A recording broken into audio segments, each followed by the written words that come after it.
Have you ever agreed to something you did not want, then spent the rest of the day wondering why you said yes? Have you ever heard yourself say, "It's fine," when it was not fine? Of course. When you wanted to say no? Go ahead. When every part of you felt uncomfortable? That moment matters, because some people do not control you by force. They control you with questions that make surrender feel like kindness. Machiavelli understood this. People rarely give away power all at once. They give it away in small moments they mistake for harmless. A quick agreement, a nervous explanation, a promise of trust that was never earned. That is why the most dangerous questions do not sound dangerous. They sound polite, honest, caring, reasonable. You don't mind, right? Can I be honest with you? You trust me, don't you? And in one automatic answer, you may have already given away your consent, your defense, your responsibility, your information, or worse, your right to question them later. In this video, you will learn 5 questions you should never answer on reflex. But the 5th question is the one that makes the other 4 work. Once you understand it, the other 4 begin to lose power. So before you answer too quickly, pause and ask, what is this question trying to take from me? You were trained to answer. Long before you understood power, you were taught that a question deserves a response. A teacher asks, you answer. A parent asks, you answer. A boss asks, you answer. And slowly, silence begins to feel wrong. You start believing that a good person explains, a polite person agrees, a trustworthy person does not hesitate. But that training has a cost, because the moment you believe every question deserves access to you, you become easy to move. Someone only has to ask in the right tone, and guilt starts speaking before you do. This is where psychological power begins, not in the answer, in the pause before the answer. That pause is where you ask, do I actually want to respond? Or am I trying to avoid disappointing them? Because once you can feel the difference, something changes. You stop being the person who can be pushed into agreement. You become harder to rush, harder to guilt, harder to corner. And the first question reveals exactly why that matters. The first question is, you don't mind, right? It sounds harmless. But notice when it appears. They already made the decision. They already used your time. They already crossed the line. They already involved your name. Then they ask if you are okay with it. That is not permission. Permission happens before the action. This is approval after the damage is done. And if you say, it's fine, they learn something. They learn they can move first and ask later. They learn your discomfort has no consequence. They learn your boundary can be negotiated after it has already been crossed. The cost is not just one uncomfortable moment. The cost is that people begin treating you like someone they can inform instead of someone they must consult. But power returns the moment you stop signing off on choices you never made. You do not need to explode. You simply say, I would have preferred if you asked me first. Calm. Clear. No apology. That one sentence teaches people that your agreement is not automatic. The second question is, can I be honest with you? It sounds mature. It sounds respectful. It sounds like truth is about to enter the room. But pause. Real honesty does not need a performance before it arrives. Most of the time, this question is not asking for permission to tell the truth. It is asking for permission to lower your defense before the hit comes. And once you say, of course, they can say almost anything. And if it hurts you, they still get to hide behind the word honest. I'm just being honest. I'm only telling you because I care. But honesty is not always truth. Sometimes it is fear, projection, judgment, a wound in someone else pretending to be wisdom. The cost is subtle. You start doubting yourself because someone delivered their opinion like a verdict. Power returns when you stop worshiping the word honest. You can say, depends what it is about. Or, you can say it. I will decide what I do with it. That is not defensiveness. That is discernment. You are not rejecting truth. You are refusing to confuse someone's opinion with authority. And if this already reminded you of someone, keep watching carefully.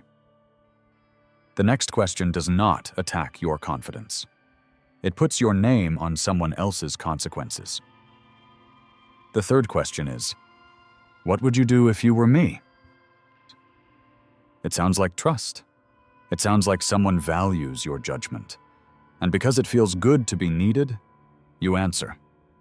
Especially when you are used to earning closeness by being useful. You think carefully. You give advice. You try to help. But here is the hidden mechanism. The moment you tell someone what you would do, your name becomes attached to their decision. If it works, they made the right choice. If it fails, suddenly they remember every word you said. You told me to do this. I only did it because you said it made sense. Now you are carrying consequences from a life you do not control. That is the cost. Responsibility without authority. Power returns when you stop taking the steering wheel of someone else's life. You can listen. You can ask better questions. But you do not own the outcome. Say, what are you leaning toward? Or, what choice would you make if you had to own the result completely? That is not cold. That is wisdom. Help people think clearly. Do not become the place they put their blame. The fourth question is, who told you that? This question usually appears when someone has been exposed. You bring up what they did, a lie, a betrayal, a private move, something they thought would stay hidden. But instead of answering the accusation, they ask, who told you that? And suddenly the conversation moves. Now you are not talking about their behavior. You are defending how you found out. That is the mechanism. They are not searching for truth. They are searching for the source. Because if you give them a name, they now have someone to punish, isolate, discredit, or cut off. The cost is serious. You lose the people who were brave enough to tell you what was really happening. And next time, you go blind. Power returns when you hold the frame. Do not explain. Do not reveal the source. Say, that is not what we are talking about. Or, what matters is whether it is true. Protect the people who bring you truth, and make the person in front of you answer for what they did. The fifth question is the root. You trust me, right?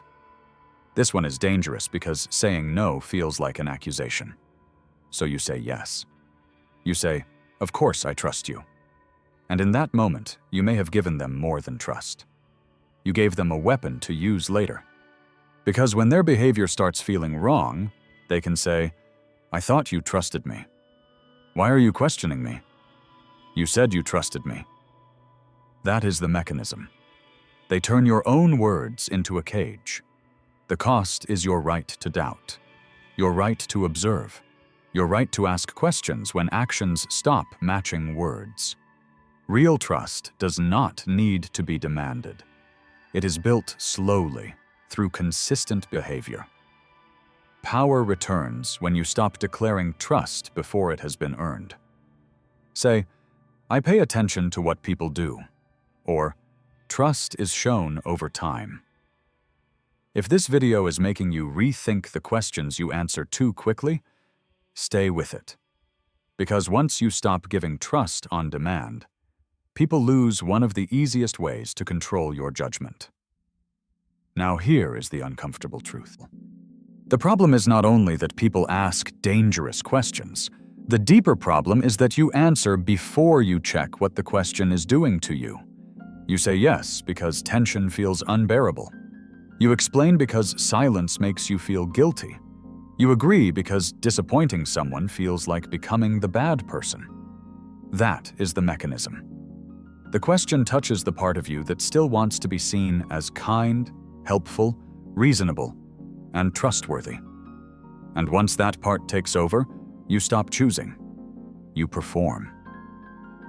The cost is quiet self-betrayal. Not all at once. One rushed answer at a time. But power returns the moment you create a pause. A pause is not weakness. It is the space where your old programming loses control.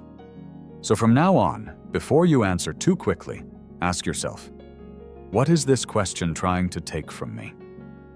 If this speaks to you, remember this line: I guard my answers. The pause is small, but it changes everything. Because the person who answers immediately can be rushed. The person who explains immediately can be pressured. The person who agrees immediately can be trained. But the person who pauses becomes harder to move. That pause gives you time to notice the pressure behind the question. Is this asking for consent? Is this asking for access? Is this asking for responsibility? Is this asking for trust they have not earned? This is what the pause protects. It separates your truth from your conditioning. The cost of not pausing is that other people begin setting the rhythm of your nervous system. They ask, you react. They pressure, you explain. They guilt, you surrender. But power returns when your answer is no longer automatic. You do not need the perfect response. You need one clean moment of ownership before you speak. So the next time someone asks a question that makes your body tighten, do not rush to be agreeable. Breathe. Look at what the question is asking for. Then answer from choice, not fear. This is where the shift begins. You stop being the person who says yes just to keep peace. You stop explaining to people who were never trying to understand. You stop giving trust to people who only wanted protection from accountability. And slowly, people feel the difference. Not because you become cold, not because you become rude, but because your agreement starts having weight. Your silence starts having meaning. Your trust starts having standards. When your answers are no longer automatic, people can no longer use your reflexes against you. The cost of the old version was exhaustion. You were always available, always reachable, always ready to soften the room so nobody else had to face discomfort. But power returns when you stop abandoning yourself to make other people feel safe. You become calm, clear, harder to guilt, harder to rush, harder to manipulate, not unreachable to love, only unreachable to control. And that is the real victory. They can still ask, but they can no longer answer through you. So remember this. You do not lose power only when someone betrays you. You lose it earlier. When you say yes before you mean yes. When you explain before you are understood. When you trust before trust has been earned. When you answer before you have returned to yourself. The world does not only study your words, it studies your reflexes. And if people learn that guilt makes you agree, pressure makes you explain, and trust makes you stop questioning, they will keep reaching for those places. But now you know where the door is. And once you see the door, you can guard it. The old version of you answered to keep peace. The new version pauses to keep power. So build the pause. Guard your answers. Let your yes become earned. Let your trust become observed. Let your silence become intelligent. And if this video made you see something you cannot unsee, write this in the comments. I guard my answers. Because from this moment on, they can still ask the question, but they no longer own the answer.